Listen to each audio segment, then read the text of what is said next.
আজকে আমরা শিখবো অ্যাড ম্যানেজারের দুইটা দুইটা অ্যাড অ্যাকাউন্ট আছে আমাদের। একটা হচ্ছে বিজনেস ম্যানেজারের অ্যাড অ্যাকাউন্ট, আর একটা হচ্ছে পার্সোনাল অ্যাড অ্যাকাউন্ট। এখন সেটা কোথায় সেটা নিয়ে আলোচনা করব। তো দুইটা অ্যাড অ্যাকাউন্টের পার্থক্য কি? একটা হচ্ছে পার্সোনাল ডিফল্ট অ্যাড অ্যাকাউন্ট, আর একটা হচ্ছে বিজনেস ম্যানেজারের অ্যাড অ্যাকাউন্ট। আপনি যেই দিন ফেসবুক অ্যাকাউন্ট তৈরি করবেন ওই দিনে আপনার এই ডিফল্ট অ্যাড ম্যানেজার অ্যাকাউন্টটা তৈরি হয়ে যাবে। ওইটাকে বলা হচ্ছে ডিফল্ট অ্যাড ম্যানেজার অ্যাকাউন্ট। আর গত ক্লাসে আমরা যেটা শিখলাম এটা হচ্ছে ফেসবুক বিজনেস ম্যানেজারের বিজনেস অ্যাড অ্যাকাউন্ট। তবে দুইটার কাজই সেম, সবকিছুই সেম, বাট একটু বেশ কম আছে। একটু বেশ কম হচ্ছে অ্যাক্সেস এর প্রসেসিং এর একটু বেশ কম আছে।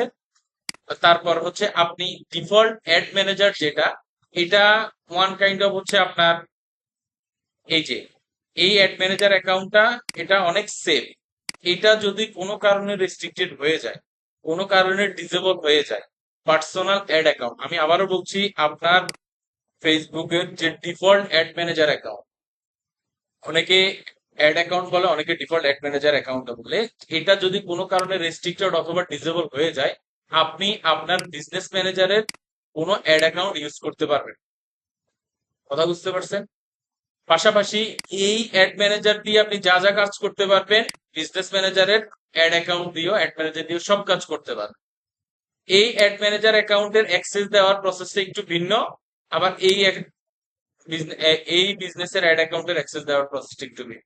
তবে কাজ সব এক। তবে আমরা অলওয়েজ ট্রাই করবো হচ্ছে বিজনেস ম্যানেজারের আন্ডারে অ্যাড অ্যাকাউন্ট ইউজ করবো, কারণ এখানে ইউজ করলে এটা প্রফেশনালিজম মেনটেন হয়। এখানে ইউজ করলে এট এ টাইম আমি আরো অনেকগুলো অ্যাড ম্যানেজার অ্যাকাউন্ট তৈরি করতে পারবো। যদি এই অ্যাড অ্যাকাউন্ট আন্ডারে আমি অ্যাড রান করি, ডে বাই ডে আমি আরো অনেকগুলা অ্যাড অ্যাকাউন্টের অপশন পাবো, মানে অ্যাড অ্যাকাউন্ট ক্রিয়েট করতে পারবো। কোনো কারণে আমার বিজনেস ম্যানেজারের একটা অ্যাড ডিসেবল হয়ে গেলে আমি আরেকটা ইউজ করতে পারবো। তবে পার্সোনালটা যদি একবার কোনো কারণ ভাবে আপনার রেস্ট্রিক্টেড বা ডিসেবল হয়, আপনি আর কোনো কিছু ইউজ করতে পারবেন না। বুঝলেন? সেই জন্য আমরা হচ্ছে এটাকে আমরা এত ইউজ করি না, এটা আমাদের পার্সোনাল পার্সোনাল হিসেবেই থাকে, তবে কাজ কিন্তু সেম। আপনারা আপনাদের ফেসবুক পেজে ঢুকলে দেখবেন নিচে একটা অপশন আছে বুস্ট।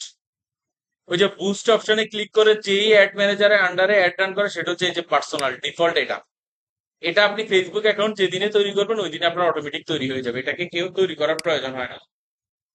কথা বুঝতে পারছেন? আচ্ছা, আপনার কোশ্চেন হচ্ছে কেন ফেসবুক এর অ্যাড অ্যাকাউন্ট ডিসেবল হয়, এটার কয়েকটা ইয়া আছে, আমি এটা আপনাকে দিব বা বলে দিব। এটার একটা আলাদা আমি কয়েকটা টপিক আছে, এগুলো আমি ওয়ান বাই ওয়ান আপনাদেরকে বুঝাই দিব।